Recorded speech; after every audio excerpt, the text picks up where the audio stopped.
Dois. Meus queridos irmãos, a graça e a paz de Cristo, boa noite, amém?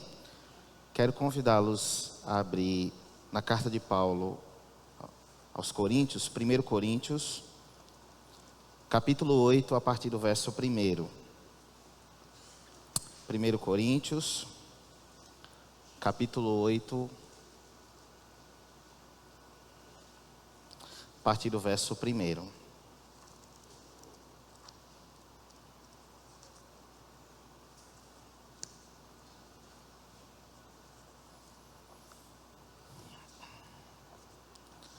Coríntios, capítulo 8, verso 1. Os irmãos encontraram? Amém? A palavra do Senhor diz assim: no que se refere às coisas sacrificadas a ídolos, sabemos que todos temos conhecimento. O conhecimento leva ao orgulho, mas o amor edifica. Se alguém julga conhecer alguma coisa, ainda não conhece como deveria conhecer. Mas, se alguém ama a Deus, esse é conhecido por Ele. Quanto a comer alimentos sacrificados a ídolos, sabemos que o ídolo por si mesmo nada é no mundo, e que não há senão um só Deus. Porque ainda que existam alguns que são chamados de deuses, quer no céu e sobre a terra, como há muitos deuses e muitos senhores, para nós, porém, há um só Deus, o Pai de quem são todas as coisas, e para quem existimos, e um só Senhor, Jesus Cristo, por meio de quem todas as coisas existem, e por meio de quem também nós existimos. Verso 7. Entretanto, nem todos têm esse conhecimento. Alguns, acostumados até agora com o ídolo, ainda comem desses alimentos como se fossem sacrificados a ídolos. E a consciência destes, por ser fraca, vem a contaminar-se. Não é a comida que nos torna agradáveis a Deus, pois nada perderemos se não comermos, e nada ganharemos se comermos. Verso 9. Mas tenham cuidado, para que essa liberdade de vocês não venha de algum modo ser tropeço para os fracos. Porque se alguém enxergar você, que tem conhecimento, sentado à mesa no templo de um ídolo, será que a consciência do que é fraco não vai ser induzida a participar de comidas sacrificadas a ídolos? Verso 11. E assim, por causa do conhecimento que você tem, perde-se o irmão fraco, pelo qual Cristo morreu. E deste modo, pecando contra os irmãos, ferindo a consciência fraca que eles têm, é contra Cristo que vocês estão pecando. Verso 13 e último, do nosso texto base. E por isso, se a comida serve de escândalo ao meu irmão, nunca mais comerei carne, para que não venha a escandalizá-lo. Amém? Os queridos irmãos, deixe sua Bíblia aberta, mas para uma rápida palavra de oração, rogar ao nosso Deus pela exposição pública dessa palavra.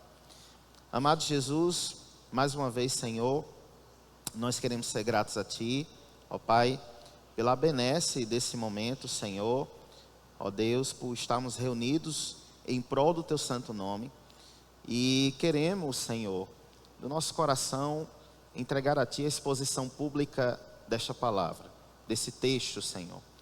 Daquilo que nós pensamos, daquilo que nós refletirmos, mediante o que o Senhor nos concedeu como capacidade de pensar sobre esse texto, pela iluminação do Teu Santo Espírito. Oramos a Ti, Senhor, para que, de uma forma graciosa, o Teu Santo, o Espírito Santo, mediante a exposição desse texto, possa alcançar as demandas dos meus queridos irmãos que nos acompanham de forma remota ou nesta casa de oração. Assim nós somos gratos a Ti, pelo Seu santo e excelso nome, em nome de Jesus. Amém. Meus queridos irmãos, estamos diante de um documento que é a carta de Paulo, escrita para a igreja do Corinto, para os queridos irmãos de Corinto. E a carta de 1 Coríntios é uma carta que ela nos apresenta diversas particularidades sobre os nossos amados irmãos de Corinto. Primeiro, é importante a gente se situar contextualmente das razões da escrita desse documento, dessa carta. O apóstolo Paulo, nessa ocasião, ele não estava presente com os queridos irmãos de Coríntios, e chegou até o apóstolo Paulo, por via dos irmãos, diversas questões as quais a igreja perpassava. Reverendo Hernandes Dias Lopes, ele usa uma frase muito peculiar dos momentos que ele já expôs a carta de 1 Coríntios. Ele diz assim: a carta de 1 Coríntios, se eu escrevesse um livro sobre essa carta, sobre esse documento, seria um livro que poderia ser escrito ao invés por capítulos e temas, mas ele poderia ser escrito por problemas. Por quê? O apóstolo Paulo, durante o seu ministério, dessa igreja tão querida, dessa igreja tão amada, ele se deparou com a mais diferentes natureza de problemas. Problemas de cunho de moralidade sexual, problemas de cunho de desunião, problemas de cunho de idolatria, problemas de cunho de impiedade, entre muitas outras questões. E é importante frisar que no ministério, nosso querido apóstolo Paulo, neste documento, sobretudo de 1 Coríntios, dessa primeira epístola, nós percebemos problemas de natureza gravíssimas.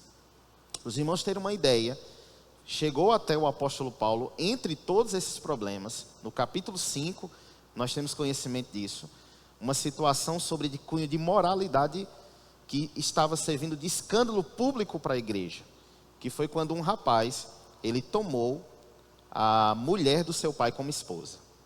Então, nós temos uma ideia dos diferentes problemas que nosso querido apóstolo Paulo precisou lidar. No capítulo 8, que é o texto de nossa exposição, nós percebemos questões no tocante direcionados à idolatria. Idolatria. Eu poderia propor como tema dessa exposição os limites da liberdade cristã.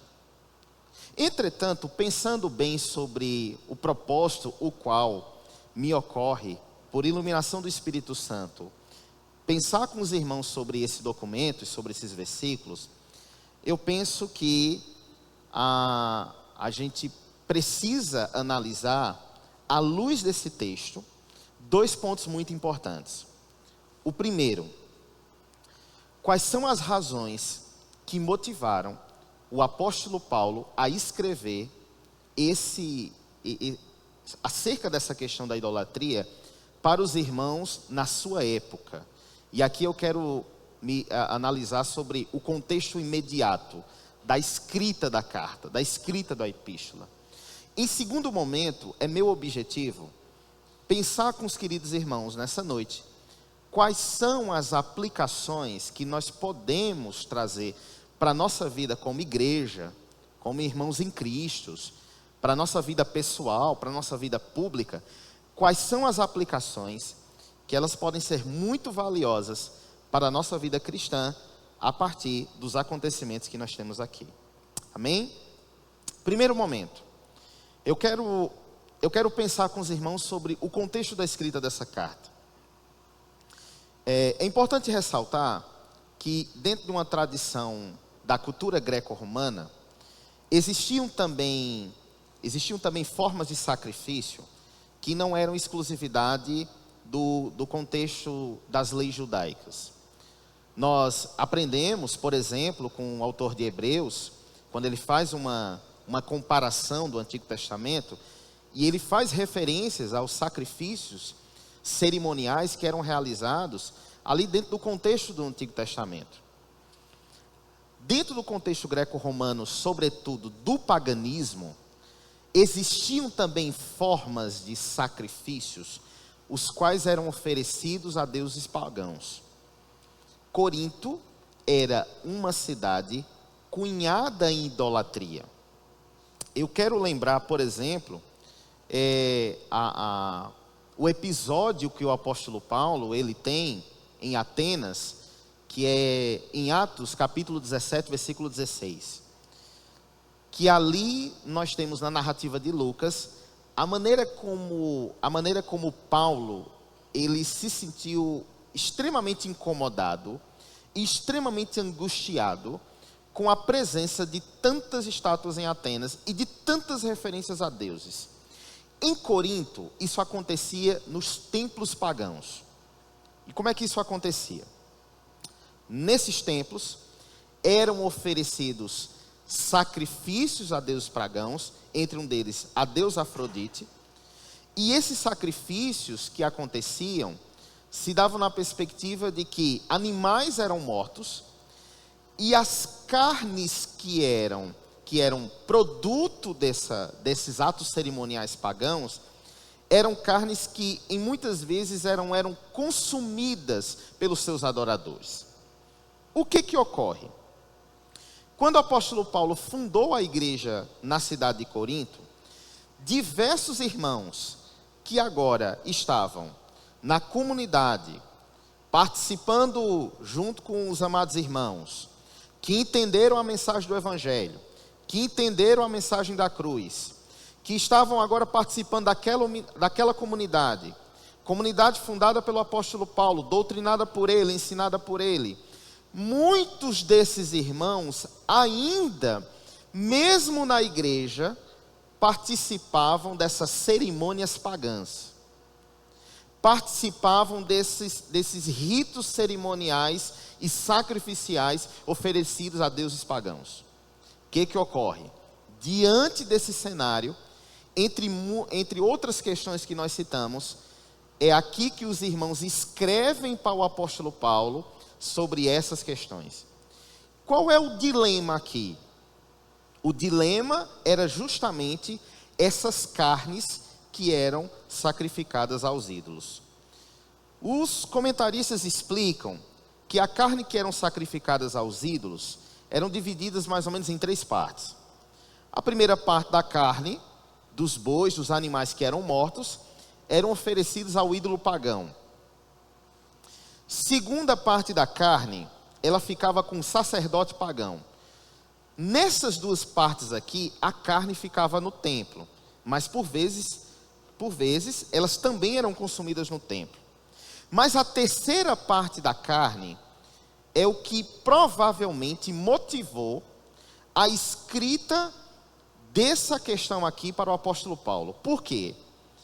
A terceira parte da carne ficava com o adorador pagão, ou seja, aqueles que subiam nos templos pagãos para prestar adoração, levavam essas carnes para casa, ou parte dessas carnes que eles levavam para casa eram vendidas nos açougues e no mercado da época. E aí nós chegamos no X da questão.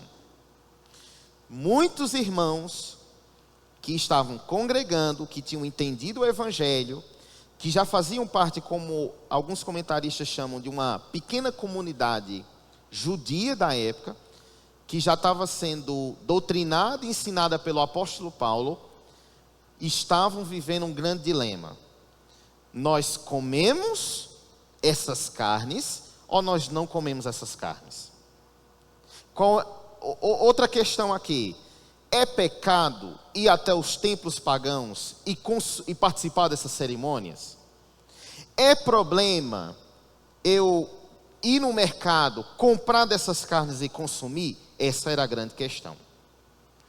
Além do apóstolo Paulo ter que lidar com todo esse dilema dentro de uma perspectiva religiosa, cultural e doutrinária, porque nós vamos entender aqui que no decorrer da carta envolve uma questão doutrinária, o apóstolo Paulo ainda precisou lidar com uma questão extremamente complicada dentro da igreja por causa disso. A igreja dos irmãos de Corinto se tornou dividida em 2 grandes grupos. Paulo aqui, de uma forma didática, chama esse grupo de os irmãos fracos e os irmãos fortes. Como que isso acontecia? Veja bem, os irmãos fracos eram aqueles que tinham vindo do paganismo. Antes da conversão ao evangelho, eles participavam dessas cerimônias, eles participavam desses ritos e foram convertidos a Cristo. Mas eram irmãos que eles ainda eram muito imaturos na fé. Então, qual era a posição deles diante dessa questão cultural da carne sacrificada aos ídolos? eles priorizavam uma abstenção total. Por quê? Para eles, não importa se aquela carne no mercado era ou não era oferecida aos ídolos. Para eles, tudo vinha do Deus pagão. Tudo vinha do diabo. Toda carne era problemática. Então, eles optavam por não comer nenhuma carne. No entendimento deles, toda e qualquer carne que eles tivessem contato pela circunvizinhança, pelo mercado, pelos açougues, ou na casa de incrédulo, era carne oferecida ao ídolo. Então eles não comiam. Sendo que, na verdade, alguns comentaristas se referem a esses irmãos, na verdade, como uma prática religiosa legalista. A palavra legalismo, ela tem uma ideia sobre respeito minucioso à lei. Em outras palavras, de uma forma mais didática, uma excessividade religiosa. Fazendo uma aplicação aqui.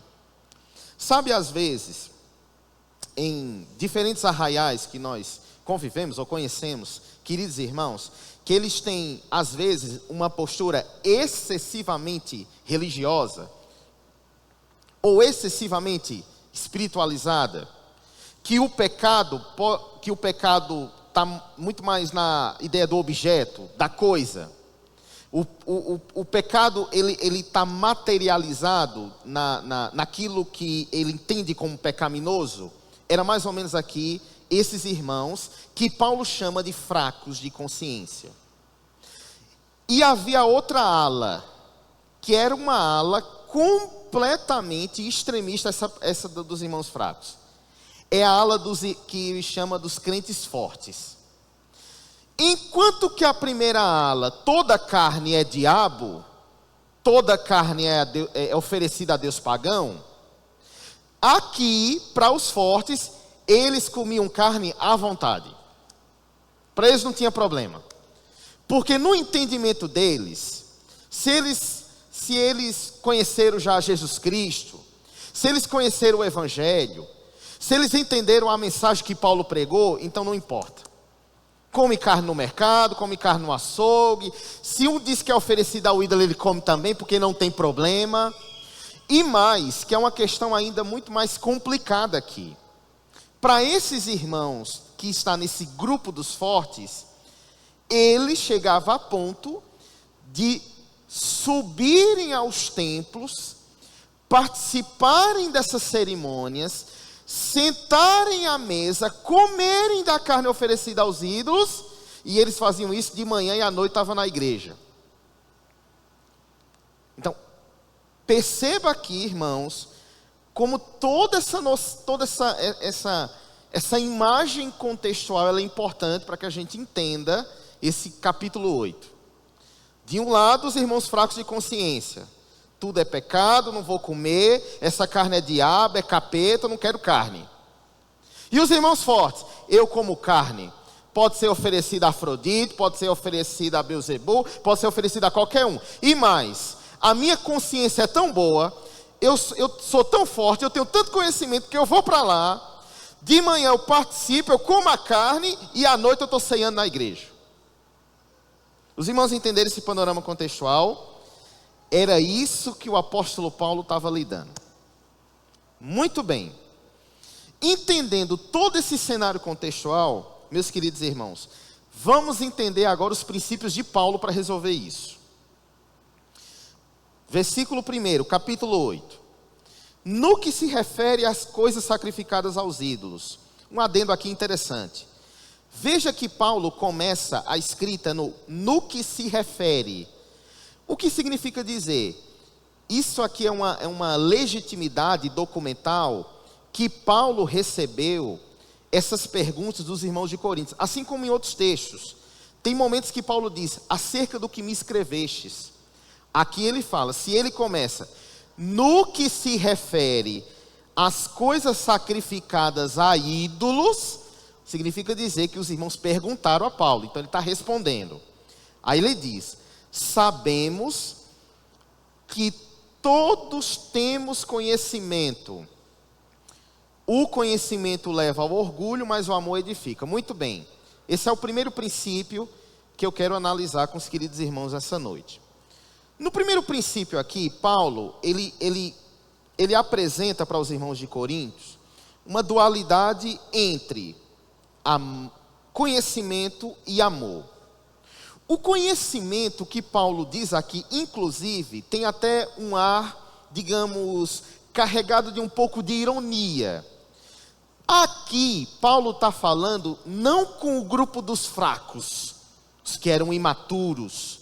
Paulo está falando com aqueles que iam para os templos, comiam as carnes, estavam na igreja e não tinham peso nenhum na consciência.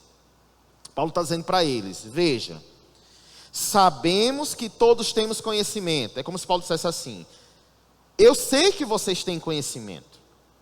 Eu sei que vocês são bem doutrinados. Eu sei que vocês conhecem a palavra. Eu sei que vocês têm uma boa teologia. Porque o problema da igreja de Coríntios não era a ausência de teologia. Não era a ausência de doutrina bíblica. Meus queridos irmãos, a igreja de Coríntios foi fundada, doutrinada, por um dos maiores teólogos do Novo Testamento. Então, muitos irmãos aqui, e a esses irmãos que ele se refere, que sabemos que você tem conhecimento, não é um problema doutrinário. Aí Paulo diz mais, o conhecimento leva ao orgulho, mas o amor edifica. O que Paulo está dizendo? Para nós entendermos aqui esse princípio do apóstolo Paulo. Ele está querendo dizer o seguinte, veja bem como a situação na igreja de Coríntios era complicada por isso. Não existem esses dois grupos, o que não come de jeito nenhum, porque tudo é pecado, e o que come tudo, porque a consciência é livre. Os irmãos entendem essa dualidade? Veja bem, havia nesses dois grupos uma rixa dentro da igreja. Os fracos diziam, vocês são libertinos. Vocês profanam o nome do Senhor. E os fortes diziam, vocês são religiosos. A igreja de Coríntios vivia com essa dualidade desses dois grupos. O que Paulo está ensinando sobre que o conhecimento, sobre que sabemos que temos conhecimento, mas o conhecimento leva ao orgulho? Porque o conhecimento teológico, doutrinário, por melhor que seja, pela envergadura que alguém tenha, por melhor capacidade doutrinária, educação que ele tenha, mas se o conhecimento dele não for composto de amor e piedade, Paulo diz, isso é orgulho. O que Paulo está dizendo para esses irmãos fortes? Veja, vocês se ensoberbecem. No grego aqui, a ideia de levar o orgulho, a palavra que Paulo usa aqui, é como se fosse a ideia de um balão que se incha. Então Paulo está dizendo, vocês conhecem bem doutrina, vocês têm até envergadura teológica, mas a conduta de vocês é vergonhosa. A postura de vocês não é de um crente. Aquilo que vocês apresentam de forma pública não é uma evidência da teologia que vocês têm. Meus irmãos, como eu achei interessante no momento que eu pensava sobre isso. Vocês imaginam, e no meu coração, pela graça de Cristo, eu sou um defensor da sã doutrina.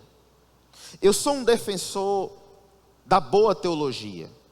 Eu sou um defensor para que todo crente, na envergadura de fé que ele recebeu de Cristo, ele seja bem doutrinado e ele cresça na graça e no conhecimento. Mas olha que interessante, irmãos que tinham recebido uma boa doutrina, uma boa teologia, eram irmãos que causavam vergonha pública. Vocês imaginam o que eram esse grupo de irmãos, os fortes, estarem na igreja de manhã, recebendo doutrina bíblica, aprendendo teologia, e à noite, no templo dos pagãos. E à noite, na mesa com escarnecedores. Como isso aqui é interessante. Outro ponto que o apóstolo Paulo ele cita aqui, que me chama muita atenção. Veja bem, ele continua, no versículo 2. Se alguém julga conhecer alguma coisa, ainda não conhece como deveria conhecer. Que lição o apóstolo Paulo está ensinando para esses irmãos aqui? Veja bem, vocês que acham que conhecem, aí veja bem, olha que interessante.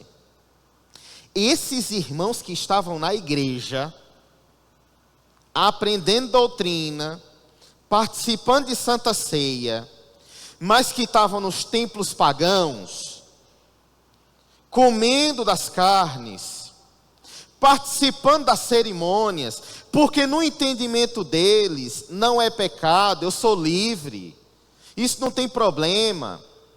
No entendimento deles, o conhecimento que eles tinham doutrinário era suficiente para respaldar isso. É entristecedor quando alguém usa de base bíblica para fundamentar pecado. É estarrecedor. É estarrecedor quando alguém vai para canais de internet, cria interpretações mirabolantes da palavra de Deus, distorce a interpretação bíblica para validar o pecado dele. Cuidado com esses, são lobos. Cuidado com esses, é o que nós aprendemos aqui, que usam da sua opinião e do que eles entendem como conhecimento doutrinário para servir de respaldo para que eles vão para a mesa do paganismo e participar da mesa do paganismo. Como é interessante a gente pensar nisso. Aí veja bem, o próprio apóstolo Paulo, pastor Jorge, por favor, 1 Coríntios capítulo 1, versículo 5. O próprio apóstolo Paulo já tinha elogiado os irmãos de Coríntios pelo conhecimento que eles tinham. Olha o que o apóstolo Paulo escreve para eles. Porque em tudo vocês foram enriquecidos, nele, em toda a palavra e em todo conhecimento. Não era ausência de teologia e não era ausência de doutrina. Esses irmãos tinham conhecimento. E mais, provavelmente pelo contexto geográfico que eles estavam inseridos, talvez envergadura até filosófica. Talvez envergadura, irmãos, histórica. Talvez muitos irmãos aqui da igreja de Coríntios eram versados talvez nos melhores filósofos da época. Mas publicamente estavam na mesa dos pagãos, participando de cerimônias oferecidas a ídolos. Me permita um adendo, que tem mais um caráter de exemplificação, que me faz pensar um pouco sobre essas questões. Eu, de diferentes círculos sociais que já passei, já conheci pessoas que são versadas em boas doutrinas.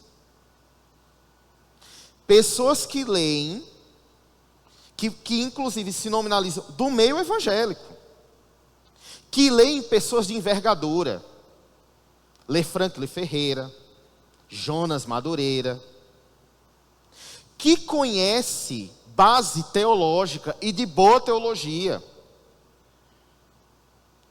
mas que infelizmente, da sua língua, se tem mais palavrões do que propriamente uma pessoa assumidamente ímpia.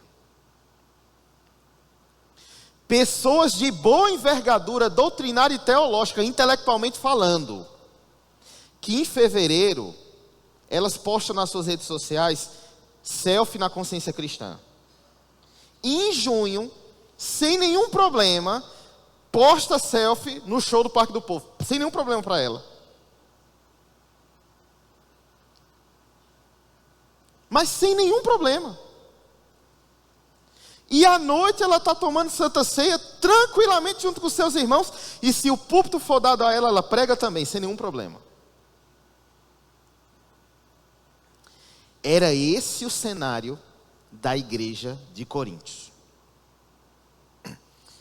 Aí, olha o que Paulo diz no versículo 3. Mas, ele está falando ainda para os fortes.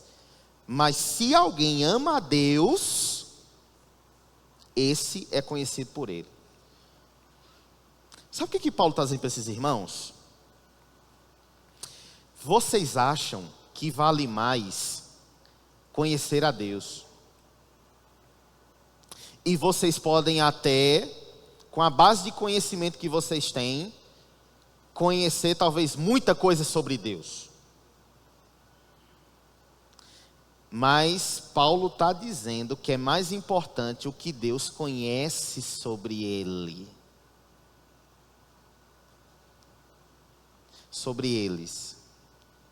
Ou seja, não importa a envergadura intelectual, doutrinária e teológica que nós alcancemos.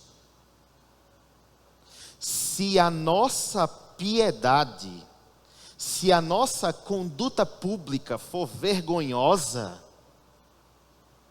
digna de não aceitação por Cristo, todo conhecimento que talvez eu tenha sobre Deus não vale muita coisa, porque mais importante é o que Deus testemunha sobre mim. Olha que lição o apóstolo Paulo coloca para esses irmãos. Muito bem. Vamos para uma segunda série de princípios. Segunda série de princípios. Do versículo 4 ao versículo 6. Quanto a comer alimentos sacrificados a ídolos, sabemos que o ídolo por si mesmo nada é no mundo, e que não há senão um só Deus, porque ainda que existam alguns que são chamados de deuses, quer no céu ou sobre a terra, como há muitos deuses, abre aspas, deuses, fecha aspas, e muitos, abre aspas, fecha aspas, senhores, para nós, porém, há um só Deus, o Pai de quem são todas as coisas, e para quem existimos, e um só Senhor, Jesus Cristo, por meio de quem todas as coisas existem, e por meio de quem também nós existimos. Vamos pensar um pouco nesses 3 versículos. Paulo aqui, ele ainda está se referindo a esses crentes fortes. Aí olha que interessante. Paulo concorda com a teologia deles. Paulo diz assim, olha, vocês, dizendo para os fortes, os libertinos, mas que tinham conhecimento, dizendo para eles, veja bem, vocês sabem que o ídolo não é nada.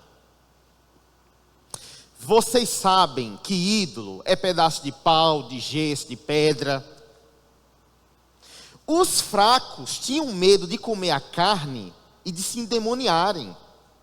Mas os fracos ainda eram imaturos na fé.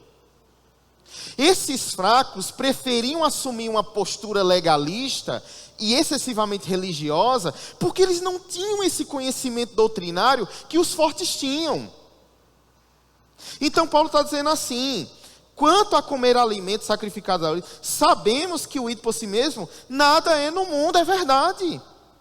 E vocês sabem disso, que o ídolo não é nada, que não representa nada. Aí Paulo continua, porque ainda que existam alguns que são chamados de deuses senhores, para nós, porém, há um só Deus.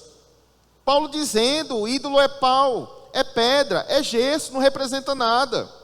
E vocês têm conhecimento disso, vocês sabem disso, vocês foram bem doutrinados e vocês entenderam isso. Mas ainda na comunidade tem aqueles que ainda não entenderam. Tem aqueles que precisam de mais auxílio, de mais ajuda. A questão aqui na igreja de Coríntios é que foi criado 2 partidos em que um se considerava tão espiritual que o conhecimento que ele tinha lhe dava legitimidade para ele pecar, e o outro era imaturo na fé e estava precisando de ajuda para entender teologicamente que havia só um Deus.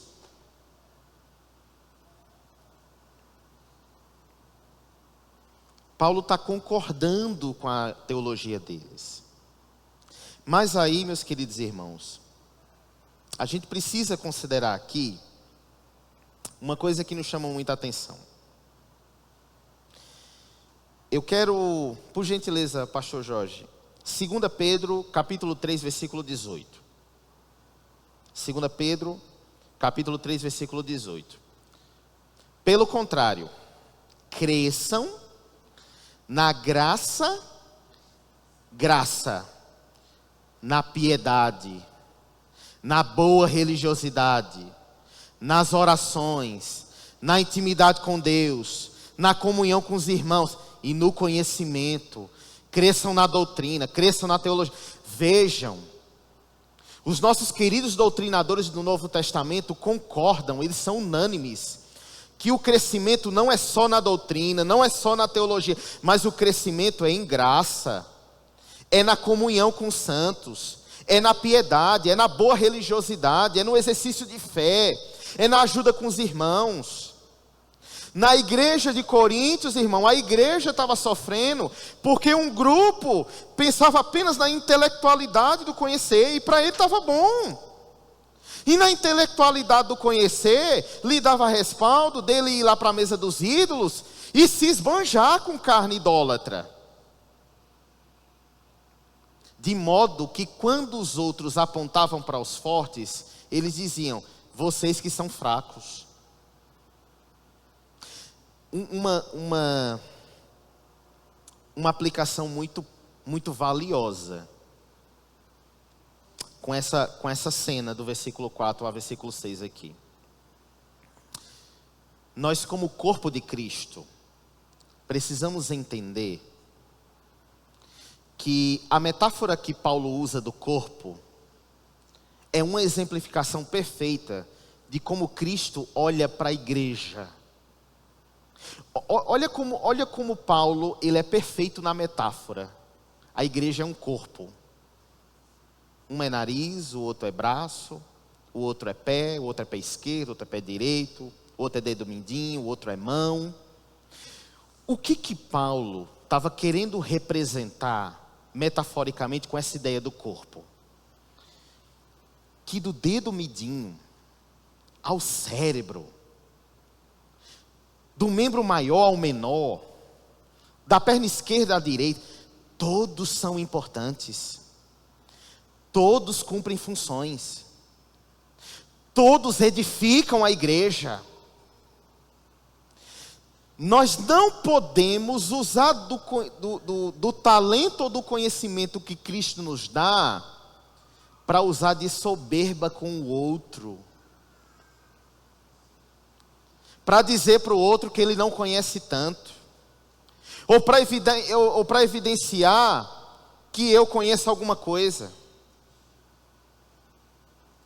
Daquele irmão que recepciona o irmão lá na igreja, daquele que cuida dos banheiros, daquele que pensa no copo d'água que vai estar aqui, daquele que pensa nos detalhes, no adesivo, no prego, para que de melhor forma possível tudo funcione bem. Ele é tão valioso como todos os outros. É essa a ideia paulina. E nisso é que nós nos edificamos com os irmãos. Porque eu não tenho o vocacionado que o irmão Silvio tem. Então por que é importante congregar? Porque eu preciso do dom dele para que eu seja edificado. Eu preciso do dom do outro para que o dom do outro vá me servir também. Esse é o entendimento paulino de igreja. E a igreja de Coríntios estava dividida em presunção espiritual e em arrogância de conhecimento. Agora vocês imaginam para um pastor receber uma carta com uma situação dessa. Detalhe, Paulo ter que orientar por epístola, porque Paulo não estava lá.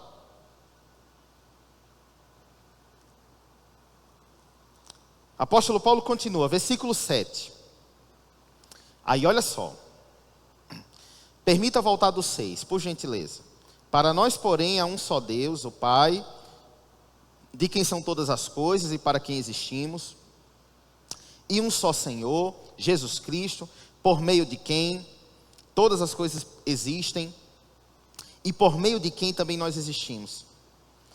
Versículo 7, olha a conjunção de oposição. Entretanto, no português, essa conjunção, ela demarca o sentido de algo que vai apresentar uma oposição ao que foi dito anteriormente. Entretanto, nem todos têm esse conhecimento. É como se o apóstolo Paulo dissesse assim: ajude os fracos. Você entendeu a mensagem da cruz? Doutrine alguém. Você está vendo que alguém está fraco na fé? Ajude. Ensine. Levanta esse irmão. Ele precisa de ajuda para entender as doutrinas primárias da história do cristianismo, as doutrinas primárias do evangelho, da palavra de Deus. Ajude esse irmão se você tem condição para isso. Caminhe com ele. Porque nem todo mundo tem esse conhecimento. Paulo está dizendo, vocês têm esse conhecimento. Aí é interessante. Os que têm conhecimento é os que causam vergonha pública. Os que têm conhecimento é o que na verdade era escândalo de testemunho lá em Corinto. Os que tinham boa doutrina é os que se lambuzavam com a carne nos templos. Entretanto, nem todos têm esse conhecimento. Alguns, olha o que o apóstolo Paulo está dizendo, acostumados até agora com o ídolo, ainda comem desses alimentos como se fossem sacrificados a ídolos. E a consciência destes, aí está falando sobre os fracos, por ser fraca, vem a contaminar-se.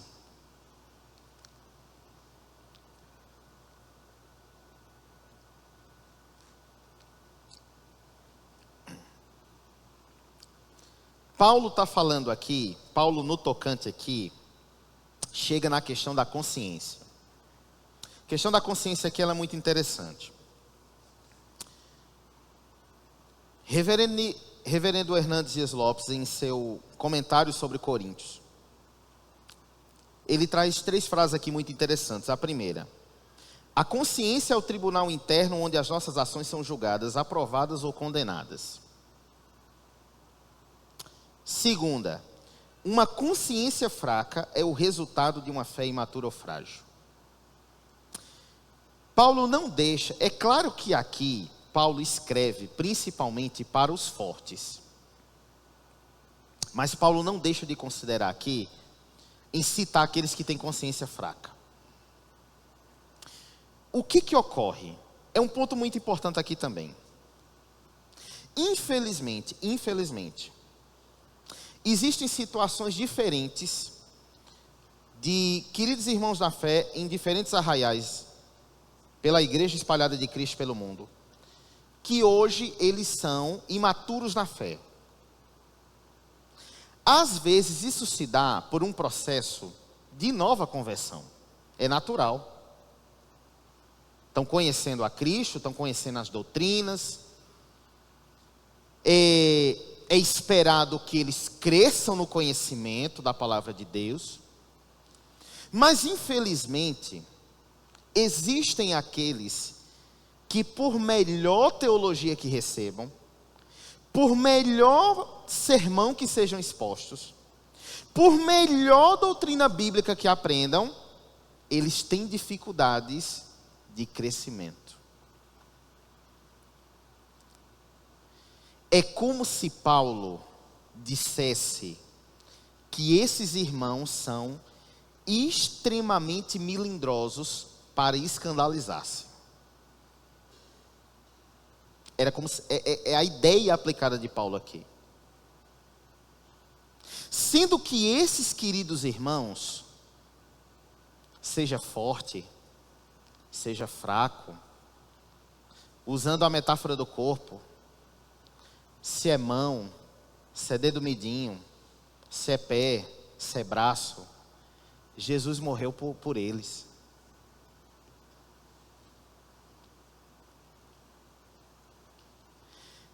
Jesus sangrou por eles.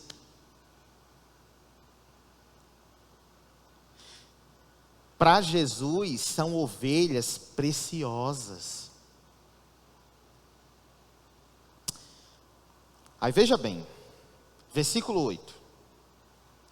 Não é a comida que nos torna agradáveis a Deus, pois nada perderemos se não comermos, e nada ganharemos se comermos. Aí olha o versículo 9. Mas tenham cuidado para que essa liberdade de vocês não venha de algum modo a ser tropeço para os fracos. Do versículo 9 ao versículo 13, Paulo será mais incisivo agora. Entendemos o contexto e entendemos os princípios de Paulo que ele elencou aqui para toda essa situação. Agora Paulo, ele vai trazer lições que competem mais aplicabilidade. O que o versículo 9 nos ensina? Primeira coisa.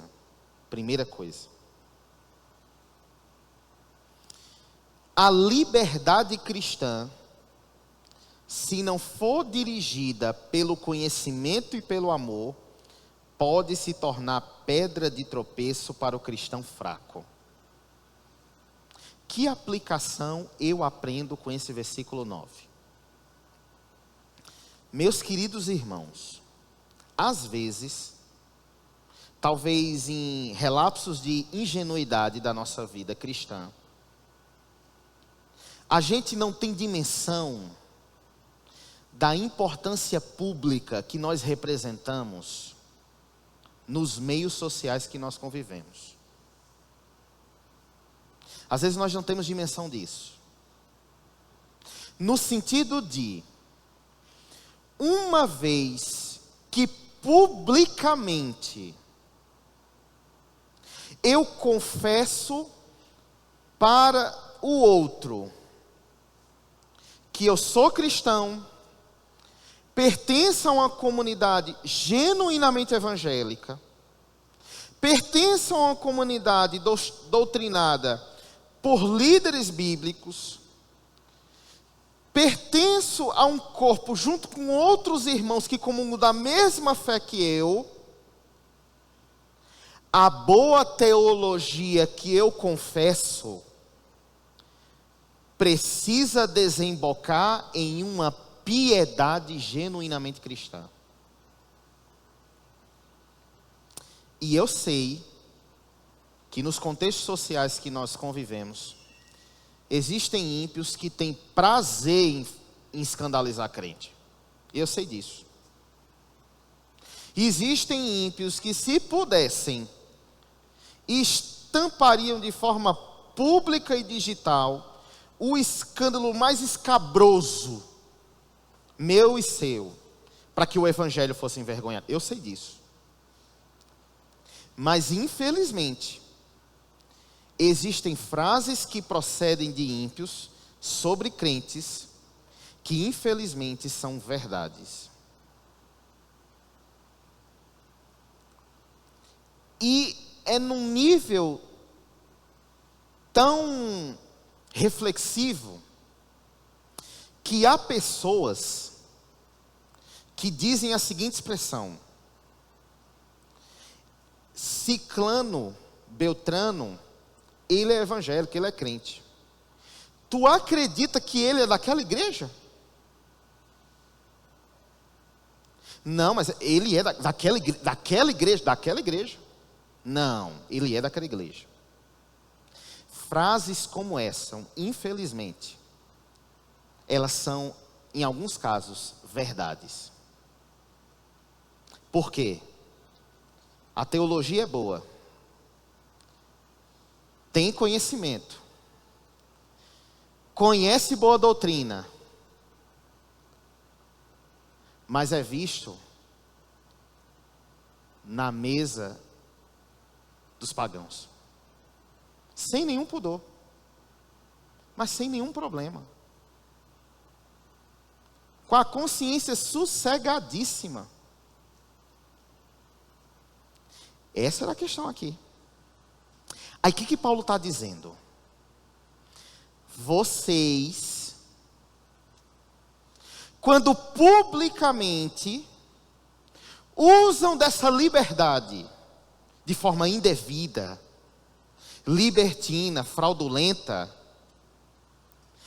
isso não está sendo danoso só para vocês. Não é só o nome de vocês que é envergonhado de forma pública. Vocês servem de tropeço para aquele que é fraco. Sabe o que Paulo está querendo dizer nesse versículo? Eu vou tentar ser alegoricamente bem didático. Bem didático. Ali na porta está Cristo. O pecador não crente ou fraco, ele está aqui. Aí tem que chegar até lá. O papel do crente é pavimentar, tirar as cadeiras, pedir licença aos irmãos. Quando Paulo diz que quando você usa ou eu uso da liberdade para ser tropeço, é como se o irmão estivesse tentando ir para Cristo e eu estivesse botando cadeira. E eu estivesse puxando ele. Mas meu Deus do céu, não é para o crente ajudar. Não tem boa doutrina, não tem conhecimento. Não, ele está sendo tropeço. Os irmãos fracos da igreja de Coríntios, precisando de ajuda espiritual, precisando de ajuda doutrinária, e os fortes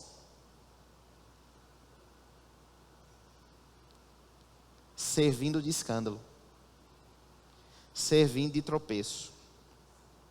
Versículo 10. Aí Paulo justifica. Porque se alguém enxergar você, que tem conhecimento, Paulo diz que tem conhecimento, que tem doutrina, que tem teologia, sentado à mesa no templo de um ídolo, será que a consciência do que é fraco não vai ser induzida a participar de comidas sacrificadas a ídolos? Paulo está fazendo uma pergunta retórica. Esse irmão que está fraco, que está precisando de ajuda, que está precisando de doutrina, que está precisando de ensino, que está precisando do seu auxílio, será que esse irmão de consciência fraca, se ele vê a nossa foto no dia do Parque do Povo, dançando forró, participando, brinca, você acha que esse irmão fraco não vai ser induzido a estar lá também? É o que Paulo está dizendo. Aí discursos muito complicados, que eles permeiam pela nossa esfera local. Mas a festa de São João não tem nenhuma relação religiosa. Mas fazer festa dentro da igreja, de forró, de milho, de brincadeira, não tem nenhum problema.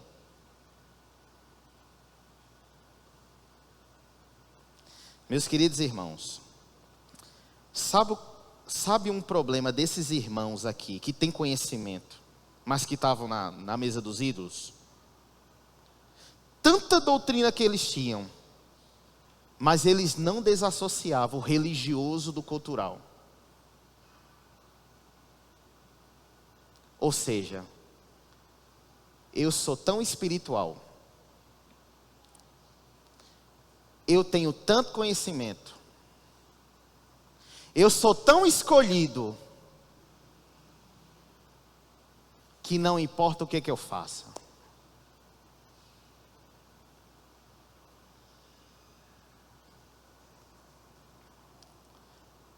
Versículo 11. Versículo 11. E assim, por causa do conhecimento, irmãos, Paulo está falando com esses irmãos a todo momento, do conhecimento que vocês têm. Meu Deus do céu, o tanto que vocês aprendem. Vocês ainda estão envolvidos com paganismo. Paulo está dizendo toda hora, por causa do conhecimento, o conhecimento que vocês têm, o que vocês adquiriram. É como se o apóstolo Paulo dissesse assim: se eu fosse um pastor negligente que não ensinasse, eu que tinha que pedir perdão para vocês. Porque vocês iam estar na mesa de paganismo, mas não sabiam. Mas Paulo está dizendo, e assim por causa do conhecimento que você tem, perde-se o irmão. Mas o conhecimento não é para ganhar? O conhecimento não é para evangelizar? Mas a doutrina que eu recebo não é para pavimentar? Aqui não. Ele perde o irmão. Por quê, Leandro? Porque ele conhece muito. Mas o testemunho é vergonhoso. A boca é vergonhosa. As postagens são vergonhosas. O que ele faz no trabalho é vergonhoso. O que ele publica na rede social é vergonhoso. Então assim, ele pode ter a boa teologia que ele tiver, mas ele não vai ganhar o irmão fraco. É o que Paulo está dizendo. Conhece tanto, é como Paulo diz, você conhece tanto, meu irmão. Você recebe tanto da onde você participa. Você tem uma doutrina tão boa, uma teologia tão boa, meu irmão, e você está fazendo o outro tropeçar.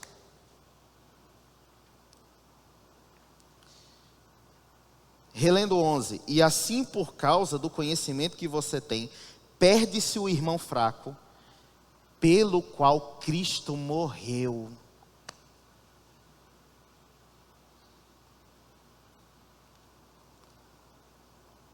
Aí olha o que Paulo diz no 12, endossando o argumento. E, deste modo, pecando contra os irmãos, ferindo a consciência fraca que eles têm, é contra Cristo que vocês estão pecando.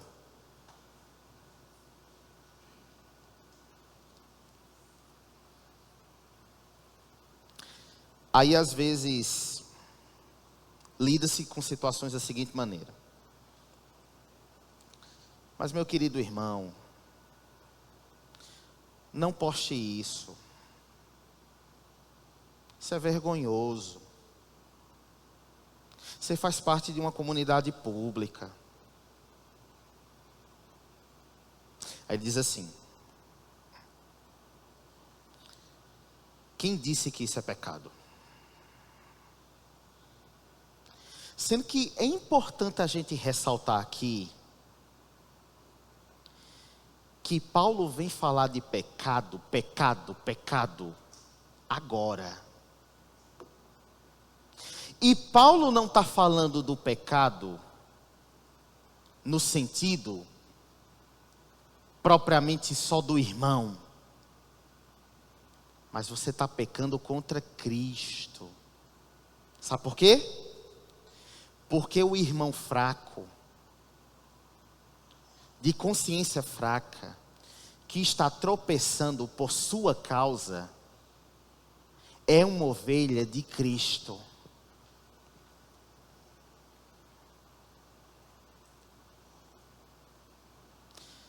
Tem uma expressão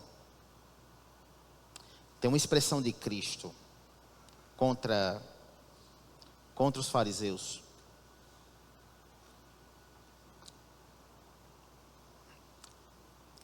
Peço perdão por não recordar da referência. Mas é uma expressão muito contundente, muito agressiva. Que Jesus diz assim para eles: vós fechais as portas dos céus. Porque a hipocrisia religiosa dos fariseus era a razão de impedimento para que as pessoas chegassem à verdade do Evangelho. Vamos caminhar para o final. Versículo 13. É por isso, se a comida serve de escândalo ao meu irmão, nunca mais comerei carne, para que não venha a escandalizá-lo. Aí veja bem. No capítulo 10, Paulo dará, no meu modo de ver, resolutivas finais sobre essa questão aqui. Quero convidar os irmãos, a gente caminhar para o final, para o capítulo 10, versículo 23.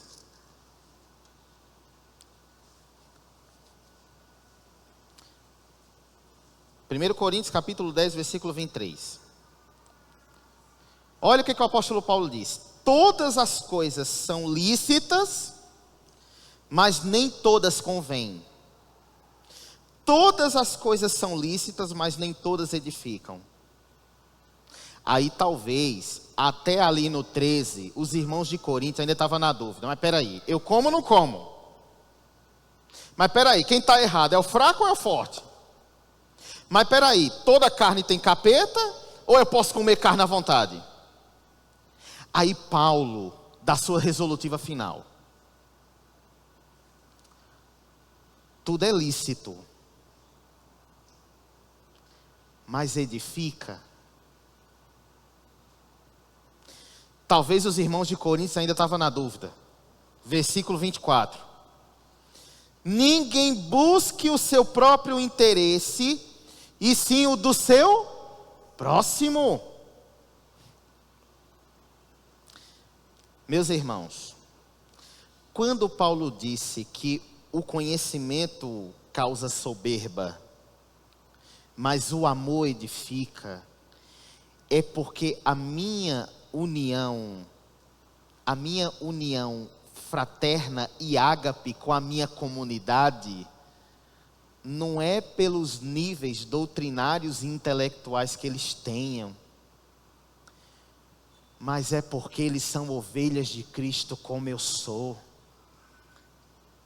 Eu quero que eles cresçam, eu quero que eles progridam, eu quero que eles sejam baluartes da verdade. A igreja de Coríntios estava inundada de soberba intelectual e de espiritualidade excessiva e de religiosidade excessiva. Aí Paulo resolve a questão da carne. Comam de tudo que se vende no mercado, sem questionamento algum por motivo de consciência, porque do Senhor é a terra e a sua plenitude. Se alguém que não é crente convidá-los para comer e vocês quiserem ir, comam de tudo que for posto diante de vocês, sem questionamento algum por motivo de consciência. Porém, se alguém disser a vocês, isto é coisa sacrificada ao ídolo, não coma, por causa daquele que deu a informação e por motivo de consciência. Consciência, digo, não a sua propriamente, mas a de quem? A do outro. Aí, meus irmãos,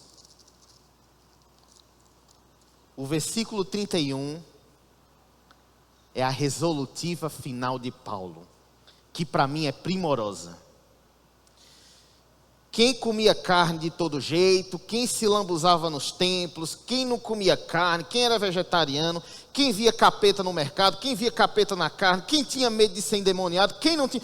Todo mundo, quando lê esse versículo 31, eu tenho certeza que entendeu. Portanto, se vocês comem, ou bebem, ou fazem qualquer outra coisa, façam tudo para a glória de Deus.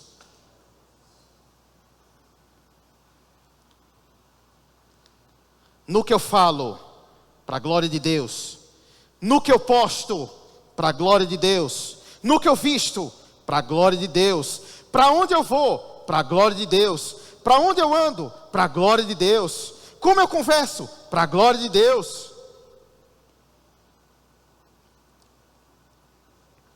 Verso 32.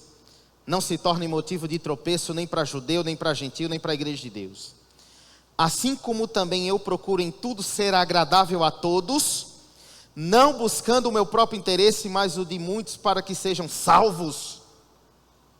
Sejam meus imitadores, como também eu sou imitador de Cristo.